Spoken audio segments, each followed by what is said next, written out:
at all. Noneho Now, ngo Imana yanga ko hari ikimera kiza ku isi. God refused for anything to sprang out of the ground. Wakwibaza ngo ni yihe mpamvu yatumye Imana yanga ko ikimera kimera icyo gihe. You can wonder why God refused any plant to sprang out. Ubundi sinzi abandi bavuga butumwa ukuntu babyumva. I don't know how the other preachers Ariko hear ngewe it. nshingiye kuri uyu murongo nasomye. But me from this verse I Aha niho just read. ureba impamvu cyangwa motivation y'Imana. This is where you find the motivation of Mukure mu God muntu. in creation of man. Imana mukure mu muntu. God in creation of man. Ikintu cyayimotiviye. What motivated him? Ikintu cyayiteye imbaraga. What encouraged him to make Ni man? iki ngiki nahangaha Was ku murongo wa only this gatanu. very point Niho of verse ruzingiye. 5. That is why it is called. Hallelujah. Amen. Kuko Imana yari yanze ko hari ikimera kiza ku isi. For God had denied anything to Kuko hari sprang out of ikintu the yaburaga. ground because he lacked something. Yaburaga ikintu kimwe. God lacked one aspect. Umuntu wo gukorera ubutaka. Man to work out the ground. Umuntu niwe waburaga. Man was Niyo mpamvu only mbabwiye ingredient ngo missing. niyo mpamvu mbabwiye ngo And that is why I tell niyo you, motivation Imana yagize it was the only motivation kugira that ngo God had. ireme umuntu. Hallelujah. Hallelujah. Glory to Jesus. Imana ishimwe. Glory to God. Twamugisha Olivier. He's called Olivier Paul. Hallelujah. Amen. Ndashimira Imana cyane I thank God so much kwinyemereye guhagarara imbere yanyu. to allow me to stand before you. Ni umugisha ukomeye cyane It is such a great blessing, kuko muri abantu b'igiciro for you are such precious people. kandi muri abantu bo kubahwa. And you are people who are worthy of honor. Abayobozi bacu batwemereye guhagarara imbere yanyu. We thank the leaders of this church to allow us to stand before you. Imana ibahe umugisha. May the good Lord bless you. Dushimiye n'abashumba bari mu iteraniro And we thank also the pastors in our midst ko bemeye kwicara ngo to have natwe allowed us tubabwire. to sit and for us to stand. Hallelujah. Amen. Igituma mbivuze, The reason why I say so, abantu benshi bagabura iby'Imana so many people who serve iyo atari matters bo of bari God bugabure, and yet they are not supposed to. ahenshi ntabwo bicara ngo bumve. Most cases, if they were Twebwe rero supposed, dushimiye they don't Imana sit ko down to abacu listen. atari ko bameze. But we thank God that our people are not like that. Imana ishimwe cyane. Praise Jesus. Hallelujah. Hallelujah. Tugire gutya hallelujah. Let's wave hallelujah. Mujye mwishima. Be joyous. Akenshi abantu babiriwe mu isi, In most cases, people are spend their day out there, ubuzima buri hanze aha and life outside. ni ugushyushya ubwonko. It is warming your mind. Nimukomeze rero mukajya mugera no mu nzu y'Imana ugasanga umuntu n'ubundi ameze kwa kundi, So if you find someone in the house of God still the same way like he was outside, muzasaza imburagihe. I'm telling you, you're going to grow weary so quickly. Hallelujah. Amen. Ubushize Of recent, Imana yamfashije mpagarara imbere yanyu. God helped me to stand before you, Twaganiriye ku kwizera, and we discussed about tuganira faith, amoko atatu yo kwizera. and we spoke about 3 types of faith.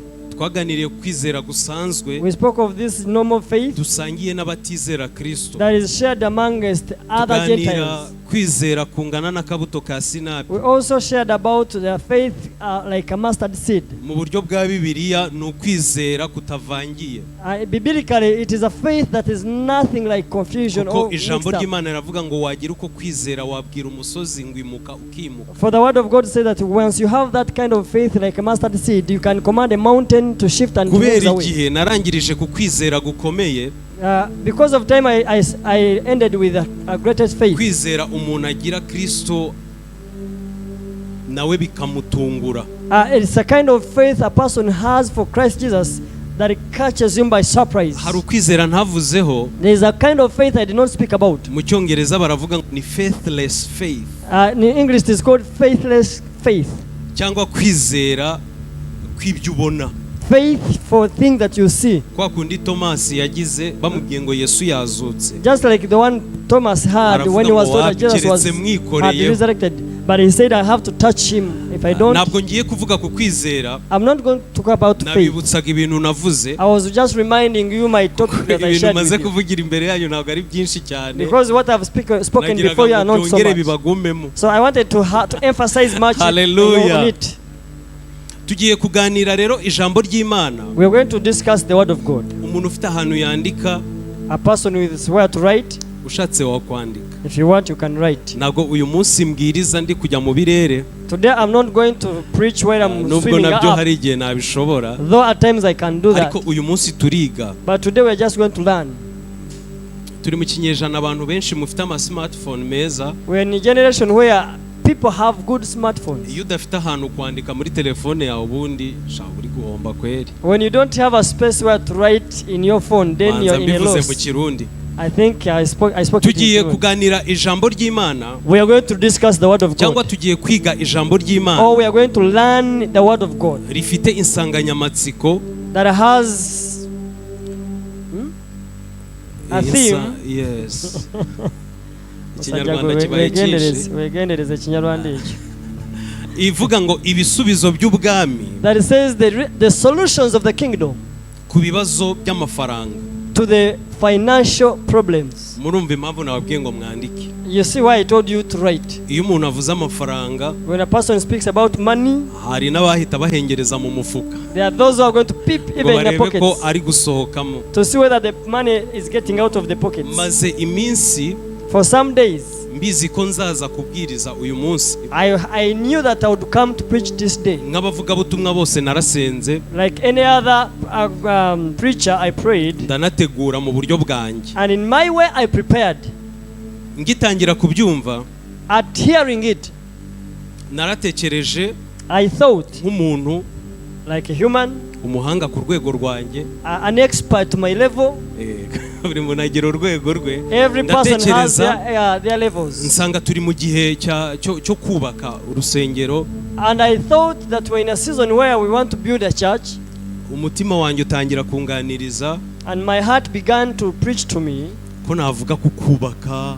That I should speak about building. Ba Nehemiah's. Ibintu nk'ibyo. Sort of. Noneho. And iyi nsanganyamatsiko cyangwa iyi teme. Now this theme. Ije numva harimo amafaranga. When it came, I felt there is money involved. Kuko muri tabanako ntabwo bavuga amafaranga. And I said I will not preach about money because in tabanako we don't preach about money. Ariko kambabwire ikintu kimwe. But let me tell you something. Ibi bintu ngiye kukubwira nubimenya. Once I tell what I'm going to tell you, if you acknowledge it. Waba uri umukozi w'Imana, whether you're a servant of God, waba uri umucuruzi, whether you're a business person, ubuzima bwawe buzahinduka. Your life will transform. Hallelujah. Hallelujah. Mwishime. Hallelujah. Be happy. Twebwe twishimye dukuze. For us we rejoiced at old age. Niga secondaire. When he was in secondary. Kuva mu mbere kugera mu wa kane. From primary 1 to 4. Ntabwo nasekaga. I could not laugh. Nta nubwo najyanaga n'abantu buriya nzi kwihuta cyane. Neither I could go with the other people, but because I rushed. Ko tuvuye ku ishuri. I made sure that when we left school, ngashyiramo speed. I would increase my and accelerate my speed. No one would follow me. Najyaga kurepeta muri repetition muri chorale. I would go into rehearsals in choir. Umuntu nkurikiye twageragayo icyuya kimugeze hano kandi ngiye wari ibisanzwe. And the person who was following me would always have sweats, and yet me I was. Icyo gihe nta nubwo natebezaga. Iyo natebezaga nabonaga mfite amaboko maremare. By then I would not tuck in because whenever I tucked in I thought I had long arms. Amen. Ariko umunsi umwe ndasenga. But then one day I prayed. Imana irambwira ngo nakuremye neza. And God told me that I molded you rero well. kuva icyo gihe njya nebeza nkabona bisa nk'ibyo abandi bakoze. From that day I tuck in and I find it is no more like any other. Iyi nsanganyamatsiko rero tugiye kuyiganira mu mwanya utari munini. We're going to discuss this theme word in a few minutes. Tugiye kuvuga ikintu cya mbere ku rufunguzo. And first and foremost we're going to speak about the key. Cyangwa ibanga. Or secret. Wagira. That you may have. Umutungo wawe. Finance yawe. To your finance, to finance. Ikaba free, ukaba financially free. And you become financially free. Muhumure ndaza kubihuza n'iby'Imana. Buriya muri kuvuga si umuhungu ari kwigisha abacuruzi. Now you're going to start saying that this man is teaching business persons. Aba bakozi b'Imana ari umushumba wacu revera ari n'abapasteri dufite. These pastors and even our abenshi bajya ku mashuri. Most of them go to schools. Bakajya kwiga ibintu bijyanye n'iyobokamana. They go to learn about things pertaining religion. They learn them. Babirangiza. After learning them, bakababwira ngo ugeze igihe cyo gutangira umurimo w'Imana. Then they tell them you're ready to start up the ministry of God. Abenshi ugasanga ntabwo bazi iki kintu cyitwa gucunga cyangwa kurinda umutungo. And most of them, you find they don't know things pertaining looking or managing their finances or possessions. Muri kunyumva neza? Do you understand? Nicyo kibazo gikomeye usanga amatorero menshi afite. It is the one of the greatest problem that churches have. Ugasanga arakennye. You find they are too poor. Kandi nabo kugirirwa impuhwe. And they deserve the sympathy. Ukibaza uyu muntu ko azi ijambo ry'Imana. And you wonder how this person is knowing the word of God. This person is prayerful. Nibiki binasenga ntabwo biba. What went wrong? What he prays doesn't come to fulfillment. Kwazi ijambo ry'Imana. As this person knows the word of God. Ryinshi. More of the word of God he knows. Kuki itorero rye rikennye? Why is the church too poor? Nta kindi. Nothing else. Nuko uyu muntu atazi ikintu cyitwa management. It's because this person lacks management skills. Ntabwo azi gucunga ibyo yahawe. He doesn't know how to manage what was given. Muraza kubyumva. You will hear this. Ndi kugenda ntangira. You do understand I'm in my startups. Iyo utazi kurinda ikintu gitoya. When you don't know how to manage something small. Ntabwo Imana yakurindisha ikintu kinini. God cannot entrust you with a huge thing. Niba utazi kurinda nk'aba bantu mwebwe mu ndi imbere. If you don't know how to manage people like you who are in front of me. Ntabwo Imana yagutrustinga n'abantu benshi. God cannot entrust you with the thousands of people. Ahubwo irabakurinda. But he will protect you from them. Hallelujah. Amen. Icyo gihe iyo bigenze gutyo uwo mushumba akaba adafite ubumenyi ku cyo bita kurinda. So when the pastor has no management or control over things, ubukene burakururana. Poverty attracts each other. Nkuko n'ubukire bukururana. Just like riches also attract each other. Ninjya kubwiriza ku muhanda cyangwa hanze. If I go on the street to preach, nzabwiriza abantu bari ku rwego rwanjye. I'll preach to people who are on my level. Audrey najya kubwiriza. If Audrey goes to preach, azabwiriza bari ku rwego rwe. He will also look out for the people on their level. Iyo utazi management, which implies that when you don't know management, icyo wahawe, when you don't know how to keep what you've been given. Hallelujah. Amen. Hallelujah. Hallelujah. Are you there? Turajya tugerageza dushyiremo hallelujah. We are trying to put some hallelujah. Ndacyari mwitangira ibintu bisa nkaho biri mu bwenge. I'm still in the things. ngo bwanjye. I told you that I'm still starting up to explain things that I ugasanga umuntu ibyanditswe ni byinshi. You find someone has a lot of scriptures. Byinshi cyane. So many scriptures in their heads, but ntabaho ubuzima busa nkabyo. They don't live the life like the scriptures they have. Hallelujah. Amen. Ibi bintu manza murabikunda cyangwa murabyanga ariko either way you are loving the topic or you against it. Ukuntu murabyumva kose, the way you may perceive it, nibyo biryo nazanye. That is the meal I brought for you today. Amen. Reka dusome ijambo ry'Imana twihuse. Let's read the word of God as we rush. Mu itangiriro Genesis. Ibice bibiri. Genesis chapter 2. Murongo wa 4 n'uwa 5. Verse 2 and 5. Yes, 4 and 5 so. Chapter 2. Chapter 2 4 5. Yes. Mu Kinyarwanda haranditse ngo, mu Kinyarwanda it is written, uku niko kuremwa kw'ijuru n'isi ubwo byaremwaga ku munsi w'Uwiteka Imana yaremeyeho isi n'ijuru, kandi akatsi kose ko mu gasozi kari kataraba ku isi n'ikimera cyose cyo mu gasozi cyari kitararuka, kuko Uwiteka Imana yari itaravuba imvura ku isi kandi nta muntu wariho wo guhinga ubutaka. This is the account of the heavens and the earth when they were created.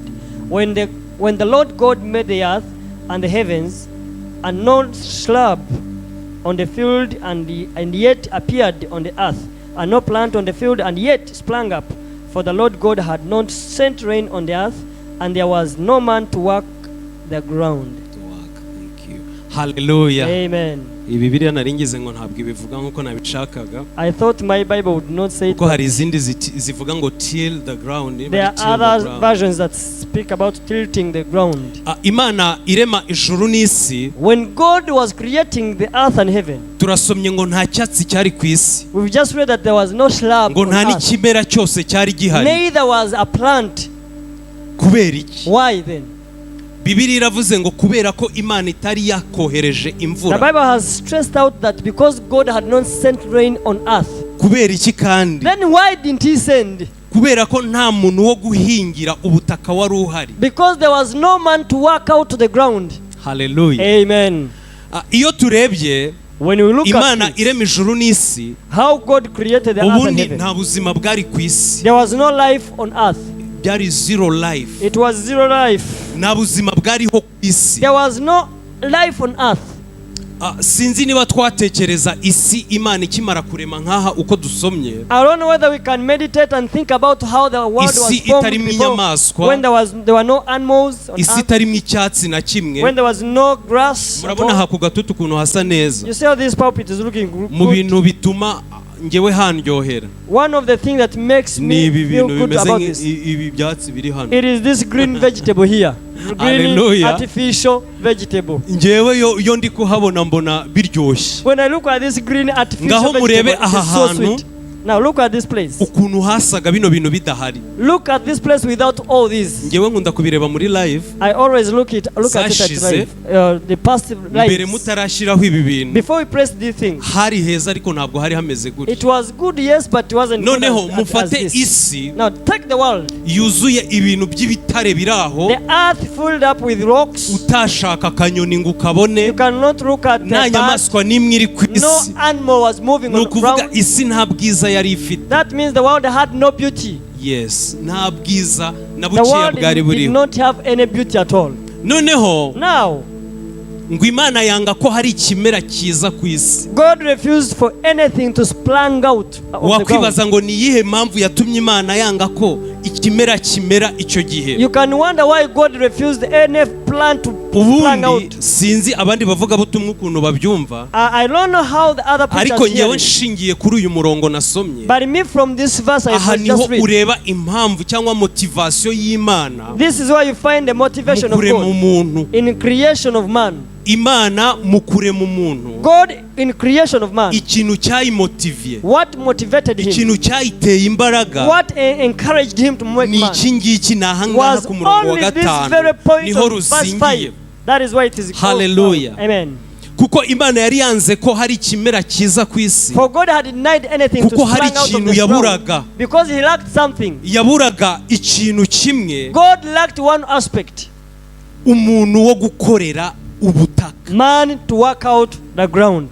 Umuntu niwe waburaga. Man was Niyo mpamvu only mbabwiye ingredient ngo missing. niyo mpamvu mbabwiye ngo And that is why I tell niyo you, motivation Imana yagize it was the only motivation kugira that ngo God had ireme umuntu. in creation of man. Dukoze ubushakashatsi gakeya, When you make some research, ririya jambo bavuze mu cyongereza the word they said in English here, ku murongo wa gatanu, on verse 5,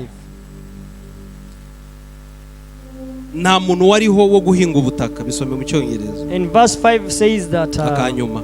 the last there was no man to work the ground. Iri jambo work The word work, ni ugukora. it is physical working, Gukora. working physically. Tuvuge ko ibi bintu ari jardin, Let's say this thing is a garden, a garden. harimo ubundi bwatsi butari indabyo, Maybe there is other shrubs and are not byaba bisa flowers. nabi. It would look Murabizi funny, not good, and also. ibikeneye umuntu, Now, what is needed by man? cyangwa niba ari jardin yawe ukeneye umuntu If it is your garden wo that is kuza man, agakuramo bwa bwatsi bundi buri ku to ruhande come and prune off other kugira ngo shrubs, jardin yawe igaragare so neza. that your garden can look beautiful. So iri jambo gukora The word to work mu giheburayo in a Hebrew word ryitwa iragon. is called elagon. Iyo uzanye muri iyo nkomoko y'iryo jambo, When you bring the originality of this word, biza guhinduka management. it turns out to become management. Biba bitakiri ugukorera It ubutaka, is not working out the ahubwo ground, bigahinduka kurinda. but rather it turns to become management. Hallelujah. Amen. Ibi ndi kubabwira muri kubyumva? Are you understanding what I'm Abanyamwuka saying? cyane mwaguye.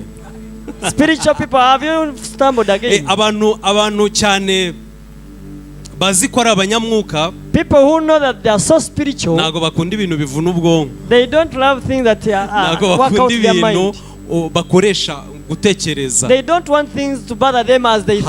Hallelujah. Amen. Ariko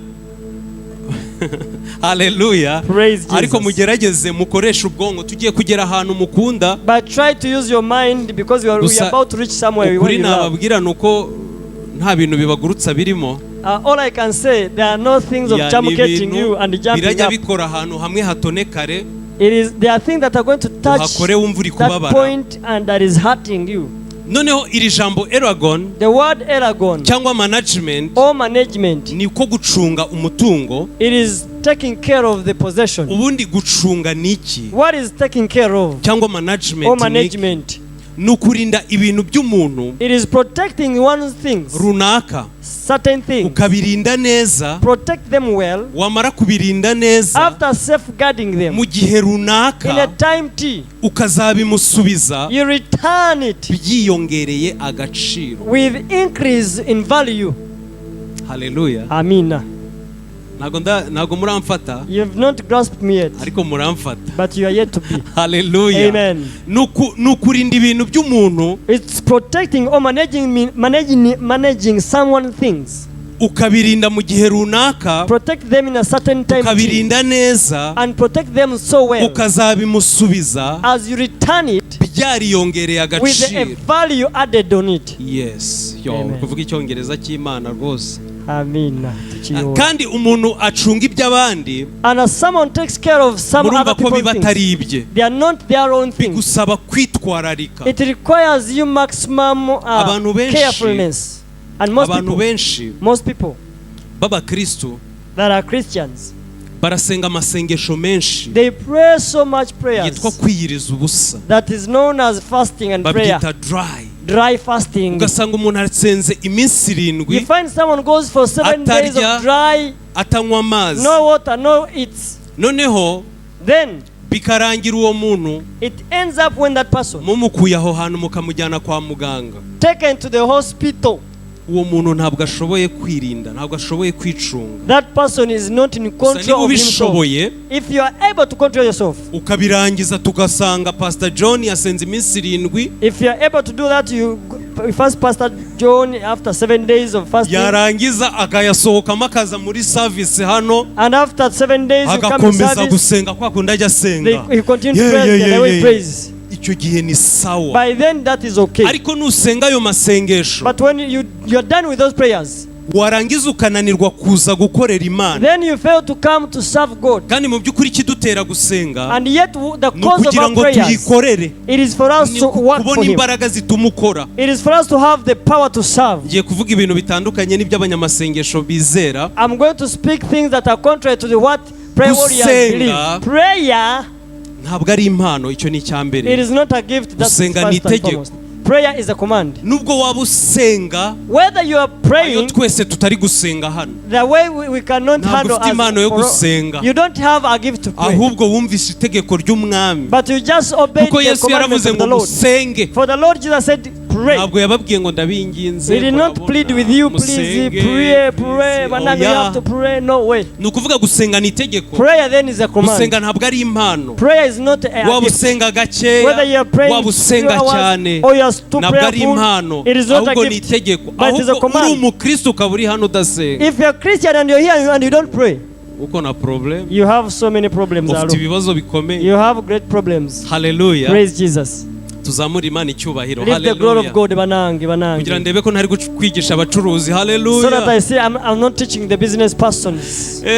Hallelujah. Hallelujah.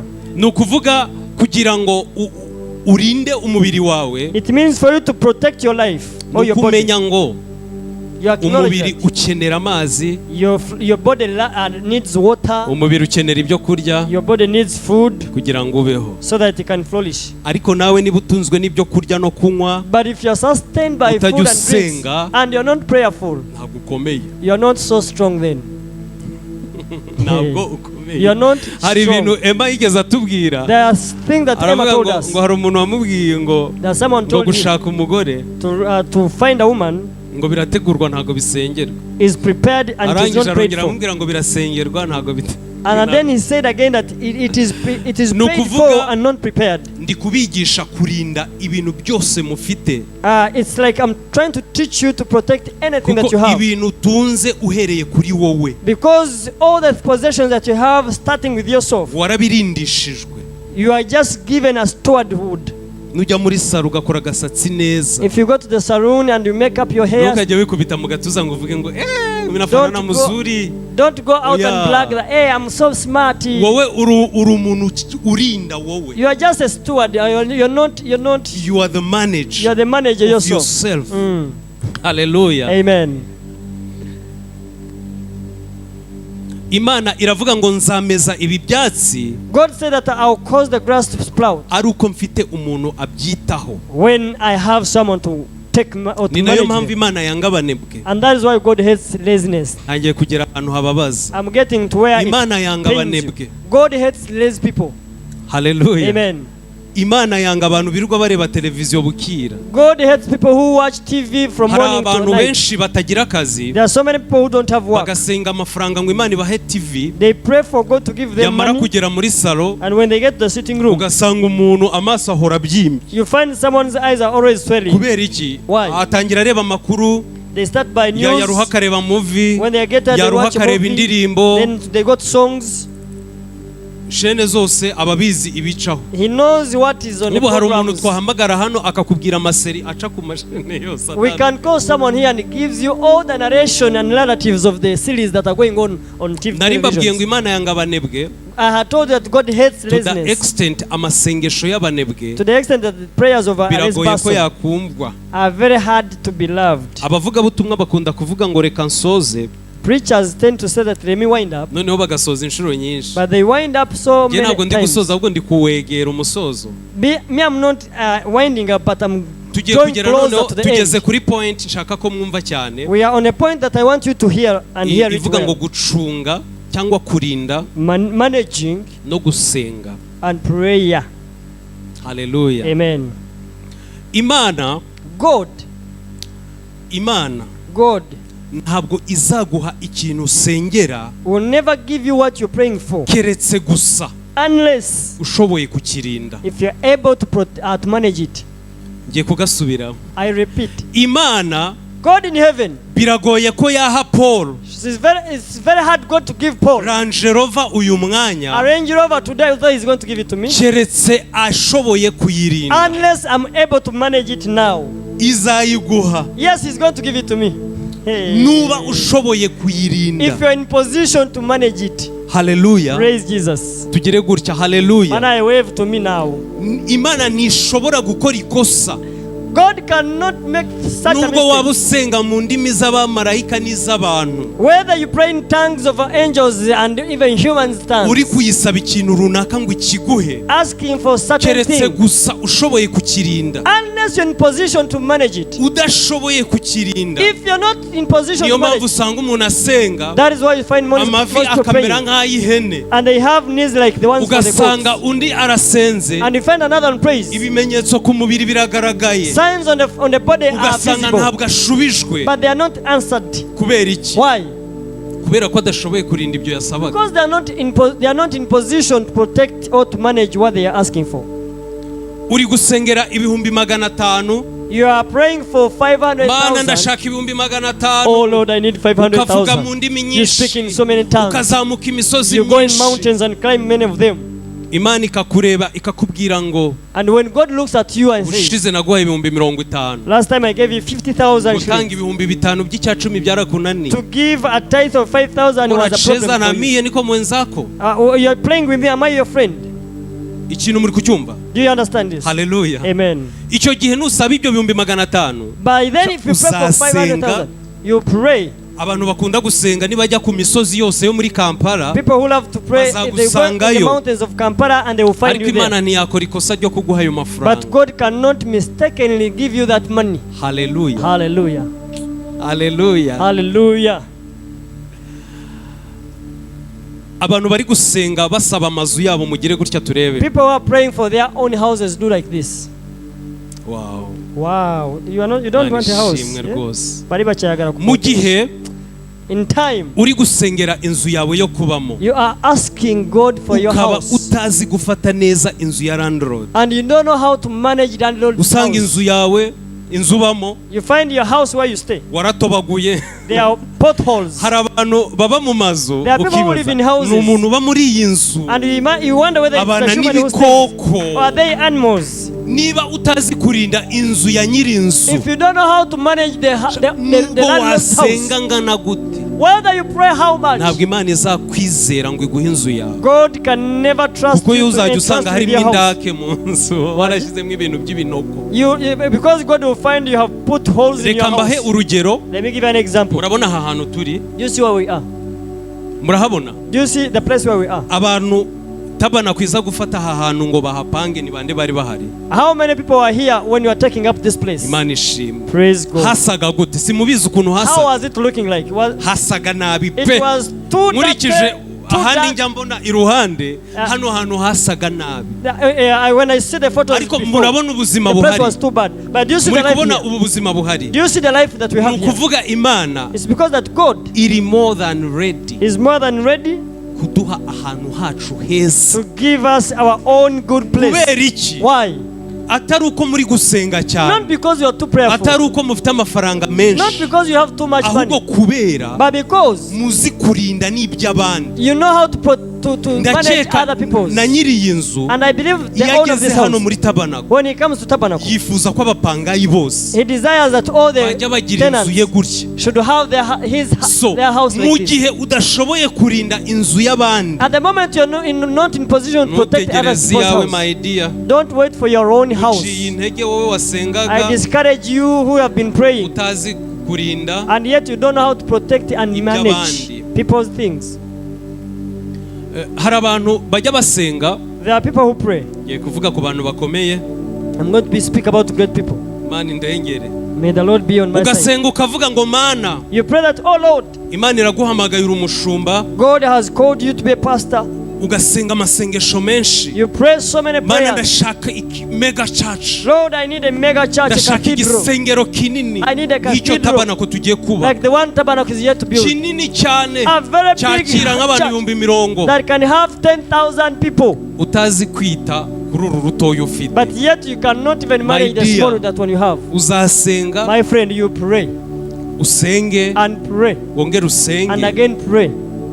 ugume usenga. Then you keep praying. Haleluya. Hallelujah. Ngiye kuvuga ikindi kintu. I'm going to speak something else. Ugasenga ukavuga Mana, You pray, oh God. Audrey yabisengeye. Or do you pray through that Abantu way? batizera ni benshi, People who don't ndifuza believe us. kuzana abantu benshi. I pray for many people to Ufite abantu come. 100 You have 100 people ntushoboye kubarinda, and you don't know how to manage them. uri gusaba Imana ngo iguhe ibihumbi 12 by'abantu, You are asking God to give you 12,000 people. ugasenga rwose ukomeje, My dear, you go in prayer ugasenga and pray ukongera ugasenga. and again pray. Ubundi Imana ikintu izakora, Now, what God will do, kuko udashoboye kurinda bakeya ufite, because you're not in position to manage the few izakurinda you abo have, bantu. God will keep away from you from those people. Haleluya. Amen. Uri mu itorero, You're in a church. ufite departement runaka uyoboye You are leading a certain department y'abantu nka 15. of about 15 people. Kananga urugero kuri Marius ni inshuti yawe. Let me give an example too. Ukuriye protocol, You are leading the protocol. mufite abantu bagera mu 10 You na have about 10 and plus people. udashoboye kurinda abo bantu, But you're not in position to protect those people. muri abo bantu bawe ukabona biranze, And you fail out along the way among Imana your people. ntiyakora ikosa God cannot do a mistake yo kuguha abantu 200, to give you 200 people. kuko polisi niyo yabakiza. Because police would save them from there. Byarenga itorero, It would go beyond polisi niyo church yaza kubakiza. and police would come and save Nanze them. urugero kuri Marius kuko ari inshuti yanjye I give an example to my brother kandi nzi ko abikora neza. and I know he does it Hallelujah. well. Amen. Niba Imana yarakubwiye ngo uzaba umuntu ukomeye, If God said that you'll be a great uzaba pastor, umushumba w'amahanga, you'll be a pastor for nations tangira international. wige ahantu uyoboye. Try to learn where you're leading now. Worship team nikunanira, If you fail worship team, uzaba umushumba w'abantu bangahe se ko turi 10 na banga? then if you are just 10 plus, how Nikunanira many people is nyine God going to uzamenye give ko you? Imana izakurinda abo bandi. If you fail to manage the 15 Kandi or nabo plus yaguhaye people, bakunaniye. God will protect you from those other Izabakurinda pe. thousands. He will protect you from those others. Hallelujah. Hallelujah.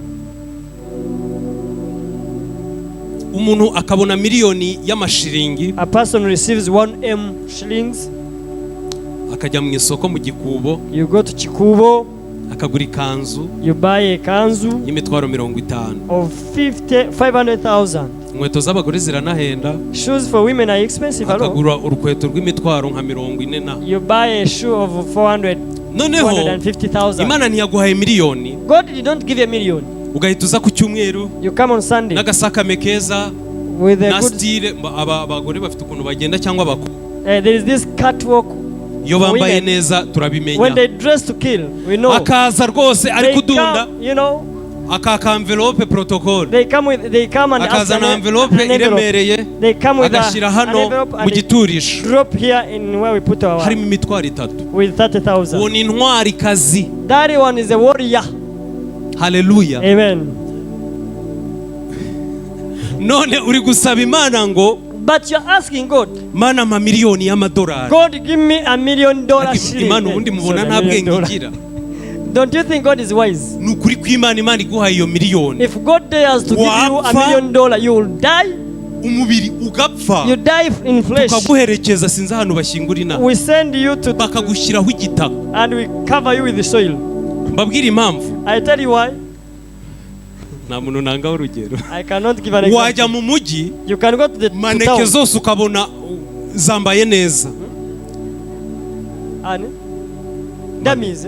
And you see dummies are putting on smartly. ukajya uvuga mu iduka bino byose mu bime, And you say, hi, in the whole shop, na please. biriya mu You give bime, me also those ones. nakawa ukabugezeyo, You get to iriya Nakawa. modoka Give me all ndayishaka. those cars in the boat. Wahura n'indi ruta yayindi ukumva When n'iyi you nayo meet another which is ndayishaka. better, you say, give me My also that dear, one. My hari friend. abantu mu byaro There are people in the village. bagiye bagurirwa ubutaka, They went on buying bari kubaka land imihanda, when they are building abagabo roads. bagasara, And people would go insane. kubera ko yamenyereye kunywa urwagwa. Because they're used of taking this local Yabona miliyoni beer. 20 When they z'amanyarwanda, get 20 million francs, akajya mu kabari akajya avuga ngo mwese babahe, they go in the bar and say, n'abariya hey, they give binjiye you all nabo of you. babahe, They give you all of you. bikarangira arangije avuga ngo babahe. It ends by saying, Akajya mu give all muhanda of avuga them. ngo babahe. They go in the street saying, let them give them more. So Imana iguhaye iyo miliyoni uri gusaba If rero, God dares to give you that million, wasara mayidi, you'd go mad. cyangwa ugapfa Or you tukagushyingura. die and we put you 6 by 6. Ibaze rero, Imagine then, niba utinyuka. if you dare.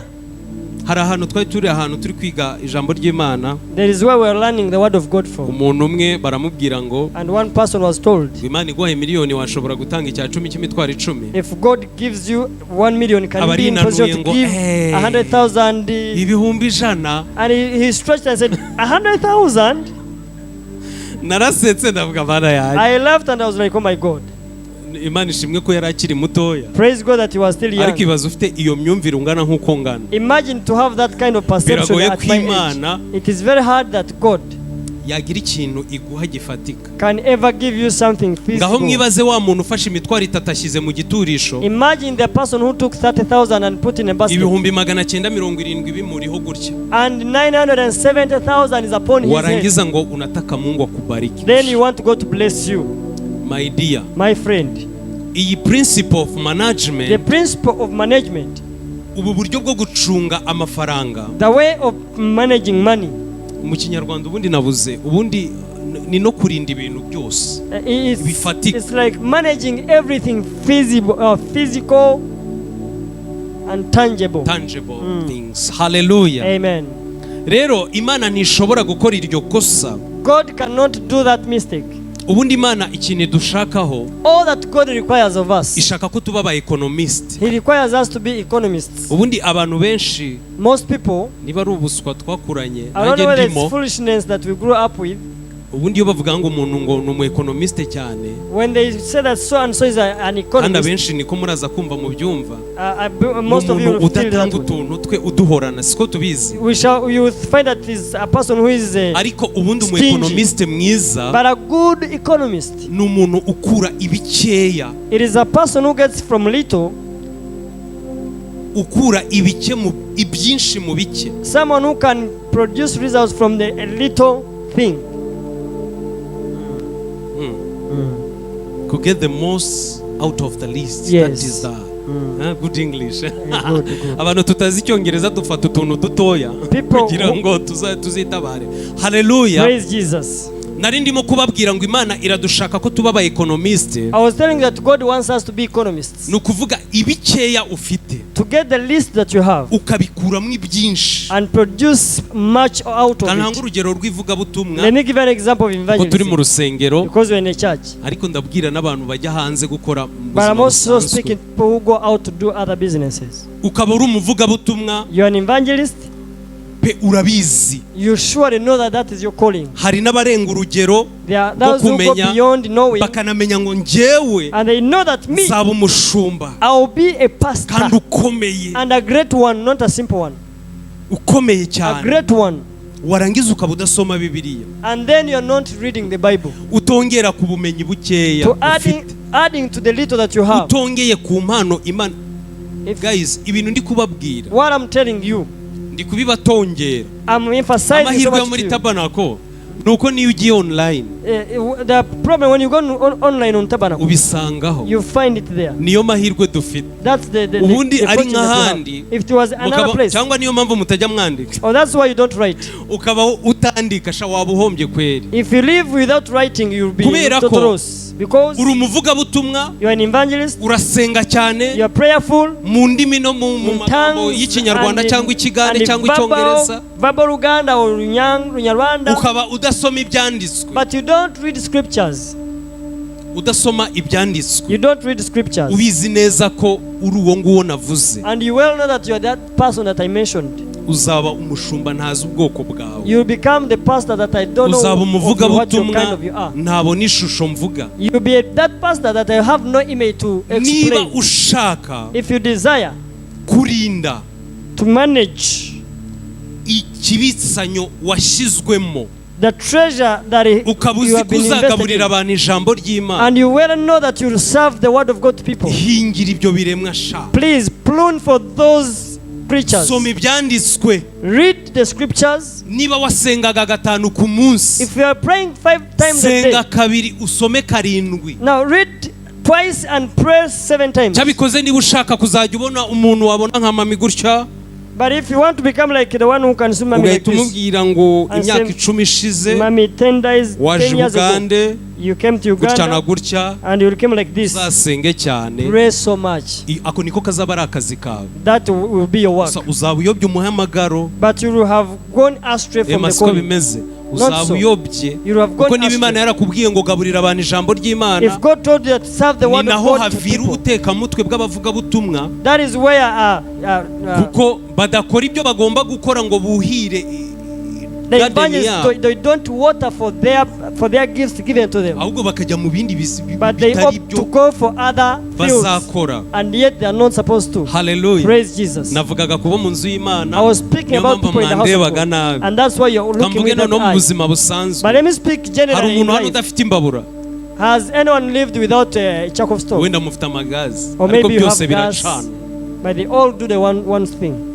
Nababwiye ngo Imana yanga abanebwe. I told that God hates Imana ishimwe ko turi mu Bugande. Praise God that we're in Uganda. Tugire gutya ko turi mu Bugande. Let's do this because we're in Uganda. Jewe ndashimira Imana ko ndi mu Bugande. I thank God that I'm in Uganda. Papa wanjye yaje mu Bugande naragezeyo. My father came in Uganda when I came first. That means I came faster. So iki gihugu ni cyiza. This nation is so good. Ku rwego kirandyohera. To a level that is so sweet for me. Na hantu heza ho kunyura ariko ntabwo ari aho ngewe nzaba. It is a good place to transit, but it's not my place. But it is a good place. N'abahatuye abahavukiye, Ubugande ni igihugu cyiza. Even the natives of this nation, niho hantu honyine, it is the only nation. Ngereranije aho twavuye. If I compare to any other countries, we wake up in the morning, ugafata imbabura yawe n'amakara, you get your charcoal and ugafata igisafuriya kinini, and get a very big saucepan, ukagura ibirayi by'ibihumbi 10 hano hepfo by'umutwaro, ukabikatakata nk'ifiriti, and cut it like a chips, wabishyira ku muhanda ukabona abantu babiri. And when you put it on the street, you find people to eat it. Hallelujah. Praise Jesus. Ariko abantu benshi, but most people, kuko batazi gukura ibike mu byinshi, because they don't know how to get the little from the much, or much from the little. They sleep and watch TV. Ariko ndababwira ibi bintu, but as I speak to do two things. nubyitaho ubuzima bwawe If you mind about them, your life shall change. financially Your financial uzaba status shall change. financially free. You will be financially free. icyo bita kuba free financially, To become financially free yewe ndi umucuruzi ubundi mu buzima busanzwe in normal life is a business person. ukaze cyane. Very serious one. ngewe nzi gucuruza, I know how to do business. ndabizi pe. I know it all well. buriya namwe munyemereye ariko If you allow me, I can also trade you. ariko ni urugero natangaga kubabwira ko nzi It is gucuruza. an example I was giving you that I know how to do business. nakoze business yitwa online business. I did this online abantu business. batayizi bavuga ko ari ugucuruza abantu, siko bimeze. People who don't know it, they think So it's ikintu trading nashakaga humans. kuvuga ni iki? What did I want to say? hano hantu ni ahantu wakora It is a nation where you can do icyo ari cyo cyose whatever thing. kikagenda. ni umugisha works out. wagiriwe. It is such a ntukarire blessing. rero ngo wabuze amafaranga. Don't cry that you don't have ubu turi money. gushaka amafaranga yo kugura ikibanza no kubaka We are urusengero. looking for money to buy hari land and abantu build a bazavuga ngo church. babuze ngo amafaranga, There are people who claim that we didn't find kandi money, bafite amagarderobe yuzuye imyenda. and they have wardrobes with so many Batacyambara. clothing, and they are no kandi longer hari abayambara putting them bagashima on. Imana. And there are others who can put them on and praise Ndi God. kubabwira ibintu manza muri abasirimu cyane, manza ibi bintu mutari kubyumva. I'm speaking these things as if you're so modernity that you ariko don't hear this. nifuza ko mubyumva cyane, But I emphasize for you to hear this, kuko bizadufasha mu buzima bwa none for it will help us in our daily day-to-day life, n'ubu buzima turi kujyamo. even in the life to come. hari abagabo muri Bibiliya umugani baciye There are men in the Bible who made a proverb ngo umutware yaragiye kugenda that is a leader was about to go afata itaranto, and he got a talent. umugabo wa mbere amuha itaranto 5, He gave one man 5 talents. aramubwira ngo izi taranto nguhaye Then he said, to these 5 talents I've given uzagenda you, uzigenze, go and trade it. ningaruka When I come back, nzakubaza ibyavuyemo. I will ask you of the profits out of uwa it. kabiri amuha 3, He gave the second person nawe aramubwira ngo nawe 3. bigenze utyo, He also told him to do ningaruka the same. uzampa raporo. When I come ndetse back, n'uwa you give me gatatu a report. amuha imwe, He gave the third aramubwira ngo person nawe one. ugenda uyigenze, He said, go and trade this ningaruka one. uzampa raporo. When I come back, you give me a report. nababwiye ngo kurinda I told you that ni managing ukurinda ikintu cy'umuntu is managing someone's issue. ukazakimusubiza Then you return it gifite inyungu, reka with mvugishe, a profit cyangwa kiyongereye agaciro. or with an increased value on it. Haleluya. Amen.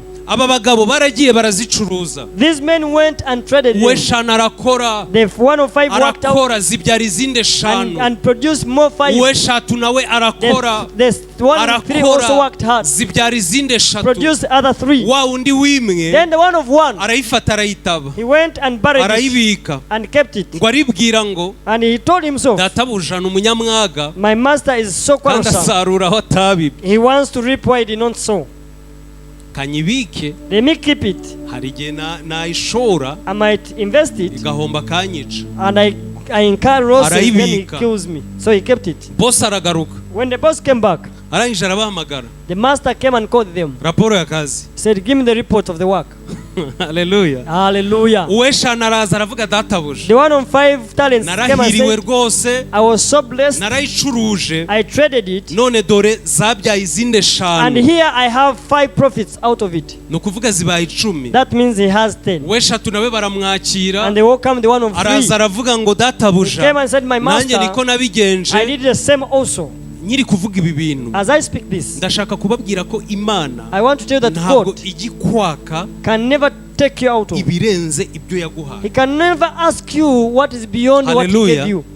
kubera iki uyu mugabo atabwiye uwe 3? kubera iki zitabyaye 10? Why Kubera didn't iki this zitabyaye master 3, ask the 5? one of 5 or 3? ahubwo Why didn't yazanye you have 5? iyikubye nyine umusaruro we 3, But he brought a double. bahamagaye wa undi wimwe, When they called the one for the 1 talent, aragenda arayitaburura, he went and brought it from the igisa soil kwa kundi, with the same color or with the same arayizana, state, and he brought it. aramubwira se ko wowe itabyaye inyungu. And he asked, why didn't it produce profit? aravuga databuja, He said, my master, namenye ko uri umunyamwaga I came to know that you're quarrelsome kandi ukunda gusarura aho and you utabibye. love reaping where you did not sow. iyi nkuru ndabizi murayizi, I know that you know this story. muzi icyavuyemo. You know what came out of ikintu that. nashakaga kubabwira muri uyu mugani w'aba bagabo, All I wanted to say in this nuko proverb, ibintu Imana yagubikije it is that what God trusted you irashaka with, ko ukibyaza umusaruro He wants you to ibyo bikeya give ufite result out of it. The little that you have, ukabikuramo ibindi. you get other things out of them. Ubundi iyo principe nuyimenya muvandimwe, Once you understand that principle, ubuzima bwawe buzahinduka. your life shall transform. Ndi kuvuga ibya nyuma. I'm speaking the last words now. Amasengesho uzasubizwa. Prayers that will be answered. Abanyamasengesho muri hano mugire gutya. Prayer warriors, don't raise up your hands and receive. Aba Kristo abomba. Ntabwo mujya musenga. You don't pray, all of you. Murasenga ndabibonye. Amasengesho uzasubizwa. Prayers that will be answered azaba ahwanye will be equivalent n'ubushobozi with the authority ufite or ability bwo kuba warinda icyo kintu uri that gusenga. you have over protecting what you're praying for. Nuba utashobora kurinda ikintu uri gusenga, If you're not in position to protect what you're praying for, inama y'ubuntu utari bwishyure, inama zirishyurwa. counsels are paid for all. Inama y'ubuntu A free counsel, nushaka urekera. you may stop Kuko there. nubwo wasenga amasengesho y'uburyo bwose, However much you would make any kind of prayer, udashoboye kurinda icyo kintu uri and gusenga, yet you're not in position to protect what you're praying Imana for, ntiyakora ikosa. God cannot make a mistake. Mujya mubona impamvu abantu bajya bashaka visa bakazibura. Do you see why people look for visas and they fail Ejo to have them? bundi Pastor Doni ajya i Burayi Of recent, when Pastor Don was yaravuze ngo going to Europe, yashatse visa, he said that you looked for visa, ashyiramo amafaranga invested a lot of biranga, money but failed. ejo bundi arayibona. But of recent he got Ntabwo it. mwakwibaza ngo niye mpamvu Can't you yayibonye. imagine why did he get that visa? Buriya muzi ngo nuko ari Schengen visa. Wanji? Bongo. Wanji? Mwagize ngo nuko ari visa ya Schengen. You think Shanghai? Schengen. Gutyo nyine mbivuze Schengen. Schengen. Haleluya. Ntabwo ariyo mpamvu That's not the reason. umunsi bamuhiriya visa ya Schengen, That day they gave him hari that abantu visa. babonye visa za Canada, There are people who got visas hari from ababonye Canada. visa za Amerika. There are those who got American visa. Benshi. Most of them. Niba uyishaka ntuyibone, If you're looking for hari it and abantu don't find it, benshi. there are many people. Hari umuntu twari turi kuganira ejo, There's a person I was having a conversation with. arambwira ngo hari umuntu wakoze ubukwe kabiri. There's a man who made Ndambwira se abantu bajya weddings. bakora ubukwe kabiri. And I asked how does a Arangije person make a arambwira two ngo weddings? ngo ujye ubona utarakora na rimwe ubukwe, And he said he said to me ukagira that ngo abantu ntibabukora, barabukora buri because you have munsi. not made any wedding, you think the people So, don't do ni it. They do ukuvuga it mu every gihe day. utaraba capable yo kumanaginga ikintu uri gusengera, That means that when you don't have the capacity to Ntabwo have the uzakibona. management for what you're praying for, you never get it. ntiwirirwe unarusha amavi yawe. Don't even waste your time in praying. Mwavuga ngo ndi On kubabuza your knees. gusenga. You may say that I'm trying to hinder you from Yeah. praying. No. Nudasenga uzaba uri umurwayi. If you don't pray, then you'll be a sick person. Ariko dukeneye gusenga amasengesho asubizwa. But we need to pray Amasengesho for prayers that asubizwa are ni answered. amasengesho angana n'ubushobozi bwo kurinda ufite muri wowe. Now, prayers that are answered are prayers with capacity to protect or manage what you've been asking for. Iyo ni point ya mbere y'ubuntu ntago munyishura. That's the one point that I've Point given ya you. kabiri. The second point, Ndi kuzibahera ubuntu. I'm giving all these ones for free, Haleluya. not money. Ibintu ndi kubyigisha abacuruzi muza amafaranga bamwe. If I'm to teach business persons, do you know how much they would give me? Ntabwo amasengesho Prayers yawe azasubizwa kuko wasenze gusa, oya. will not be answered because you prayed. No. Ntabwo amasengesho yawe azasubizwa kuko wasenze gusa, Your no. prayers will not be answered because you prayed. No. Ahubwo Imana izareba ubushobozi ufite But God will consider your bwo ability kurinda to protect icyo kintu that substance. igusubize. Then He will answer you. Mubonye rero igisubizo cy'impamvu musengera ibintu nibibe. You have gotten the Murayibonye. solution why you pray for things and they are not answered. Ukajya ugasenga, You keep praying ugasenga, and pray. Imana ikakubwira, And God hari says- n'igihe iceceka ikakureka. There are times He Kubera just ko ibiri becomes kukureka silent. avuga umutoto nimpatie iyi MU ya USD. And He says, Oh, can I give you $1 million? You young Kereka boy. nshaka kugwiza abasazi muri Kampala cyangwa Maybe I want to increase more amarimbi mad akuzura. people in Haleluya. Kampala. Amen. Noneho ikindi cya gatatu, The third point, ntugasenge never pray ibirenze what is beyond. ibyo wumva warinda. What is beyond your management. Ndi kubabwiriza mise mbona hari urugero nanze ndaseka. There's an example I gave but mpita mbona impamvu left. Imana itanyizeye kuri icyo kintu. And I immediately found out the Manzi reason why yarabonaga God did not nashoboye give me. kukirinda pe. Maybe he didn't see capacity to protect it. Oh, hallelujah. Amen. Nawe ndabizi hari abantu benshi I know also there are so many people. turi kuvugira ijambo mwagiye mubona ibintu As you are byinshi. speaking this word, you went on to see different things. Imana ifite ubwenge, nanjye kuvuga ngo izi ubwenge ahubwo ni bwo. God is wisdom. He doesn't have, but he is wisdom himself. Ubundi kambabwire aka ni akanyuma noneho muhungu. Now this is the last one now, the last of the last. Imana, God. hallelujah. Ubundi amafaranga nicyo kintu cyoroshye kubona. Money is something to get. Amafaranga. Money. Nicyo kintu cyoroshye kubona. It is the simplest thing to have or to get. Pe. Surely. Abantu mwatunzeho ku mafaranga. People who possess hari good igihe money. kigera amafaranga akakwirukaho. There are times money runs away from you. Oya akakwiruka Runs towards you. Ubundi muri kamere y'amafaranga. In the nature of money. Amafaranga asanga abantu. Money has to find people. Muri kubyumva? Did you hear that? Noneho ni iyihe mpamvu? What is the reason then? Wowe amafaranga atagusanga akaguhunga. Money does not come to you but runs away from you. You go on chasing it. Ukayashaka abantu bataye umutwe ku rwego ujya uhura nawe. Hari abantu bajya bivugisha sinzi niba mujya muhura nabo. Ukabona umuntu ari kugenda ari kuva kuri moto ari kuyabara gutya ukibaza uyu muntu ari mu biki ari kuyirukaho. There are people whom you see on the street. Amafaranga ari supposed wowe kugusanga. There are people whom you see on the street nutangira kujya ugenda uri kubara speaking to themselves and you wonder what's wrong. Abantu bagatangira kugira ngo byaranze. People they begin to say that things failed you or you failed. Muzi ikintu amafaranga bari ubundi amafaranga bari gucommunicate. Money is communicating by them. Abari kukubwira ngo money is telling you. Mu Cyongereza you can't manage. The money is telling you cannot manage me. Tonsobora. Njewe ndazi wawe utanshoboye kumanaginga.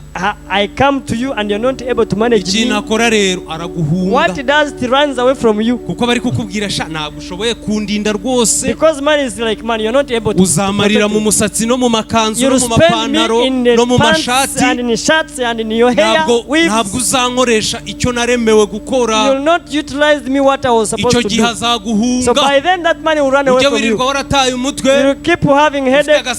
With this kind of hair. Then you have a bald head because you have failed. Amafaranga bari kukubwira ngo my friend. Money is like my friend. You can't manage. Tosobola mvako. Hallelujah. Turashoje. We have winded up. Turashoje. We have winded up. Tugiye gusenga Imana. We are going to pray. Dusaba Imana. As we ask God. Kuko turi motivation. Because we are a motivation. Yateye Imana yabaye motivated. Because God got motivated. No kugira ngo to managing isi. So that we can be the managers of this year. Managing impano runaka ziturimo. Managing the kind of gifts that are deposited in us. Ariko ntabwo dushoboye kubirinda. But yet you are not able or we are not capable to protect them all. Ikibitwemeza. What approves it? Nuko buri muntu uri hano hari icyo ubura. It is because every one of us here lacks something. Kandi ndi kubabona nkabona ari byinshi mubura. And I look at you, there are so many things you are lacking. Ufite imodoka akeneye inzu. Whoever has a car needs a house. Udafite imodoka akeneye gukodesha. Needs a place to rent. N'ibindi. Plus other things. Tugiye gusaba umubyeyi wacu. We are going to ask our parents adusengere to come and pray for us. Adusabira Imana icyo kintu. And ask God Reka for that. tumwakire umubyeyi wacu adusengere. Imana ibahe umugisha mwinshi mu izina rya Yesu. In Jesus' name. Amen. Hallelujah. Hallelujah. Imana imuhe umugisha Olivier. May the Lord bless Olivier. Reka guhaguruke ku maguru yawe. Let me ask you to stand on your feet. Ugiye gusenga Imana ubwira Imana ati imbaraga zo kumanaginga. You're going to pray to God to give you the power to manage. Hallelujah. Hallelujah. Buri kintu cyose umenye ngene ushobora kucinjiramo. That you may learn how to enter everything. Ubuzima bwawe umenye ngene ubumanaginga. You learn how to manage your life. Ubuzima bwo mu Mana umenye ngene ubumanaginga. You learn how to manage the life in God. Ushobora gutunga cyane. You cannot possess so much utarashobora kumenya n'ivyo ufise ngene ubikoresha. Unless you know how to manage and use control your things. Ugiye gusenga Imana uvuga ati Imana mu bushobozi. You're going to ask God to give you ability. Give me the capacity. Ikintu cyose wamaye nshobore kugikorera. Of whatever thing you gave me to take control and manage. Senga mu izina rya Yesu. Pray in the name of Jesus. data mu izina rya Yesu Father, in your Kristo. wonderful name of Jesus. Mana yacu, mana nziza, My Lord, my good Lord, uwera wa Isirayeli, Holy uwera One of Israel w'amahanga, and Holy One of nations, uri Imana ishobora byose. you are able. Turi imbere y'inyonga zawe We mwana, stand before your presence, Lord. turakwinginga kubw'imbabazi We zawe, plead by your mercy udushoboze kumanaginga ibyo that you waduhaye enable Mana. us to manage whatever you Hari give us. impano wasize mu buzima bwacu There are gifts that you planted in our kugira ngo lives dushobore kugukorera. that you may be in position Hari to serve. amafaranga washize mu maboko There is yacu money you placed in our hands kugira ngo tuyabyaze that umusaruro. may produce gains Hari and ubwenge profitability. waduhaye There's mwana wisdom you gave us kugira ngo dushobore kwiyumvira cyane that we may be ngo thinkers tugere ahandi hantu so mwana. that you can achieve certain Turakwinginga levels. kubw'imbaraga zawe We papa, plead in your mercy, buri God, kintu cyose to waduhaye everything that you gave us. udushoboze kumanaginga, You enable us to manage. udushoboze kugikorera You enable neza, us to work out for it. n'abantu bazakibazwa When that people shall be made account of. mu izina rya Yesu Kristo. In the name of Jesus. Dusenge itorero ryawe We mana, pray for your church, oh buri God. responsabilite zose dufise To all the responsibilities you gave us. mwami wanje mana yanje, My Lord, my God. tuzikorere neza, That we may serve it well. tuzikorere That we neza, may save it, oh God. tuzikorere That we neza may serve it well. kubw'ubushobozi bwawe By bwinshi your Mana, ability and no power, Lord. kubw'imbaraga zawe. And by your power, Lord Jesus. Hezagira abana bawe, Bless your children. ubahe umugisha. Bless them indeed. Ijambo ryawe riratubwira ngo aba byinshi bazobyongererezwa, You always tell us that those who are given much shall be ngo made an account ababike ngo of. bazokwakwa n'ibyo bari bafise, And even those little they had shall be taken out of ngo them biherezwe aba byinshi. and be given to those who have already. Turasi ko iryo jambo rizodusohorerako. We know that that word shall come to fulfillment. Hezagira abana bawe Mana, Bless your children, dear Lord. bame bongererezwa buri They gihe may keep increasing, God, kubw'imbaraga zawe no by your kubw'ubushobozi power and bwawe, grace, oh God. mu izina ryawe ryera Yesu In the mighty Kristo, name of Jesus Christ we pray. amen.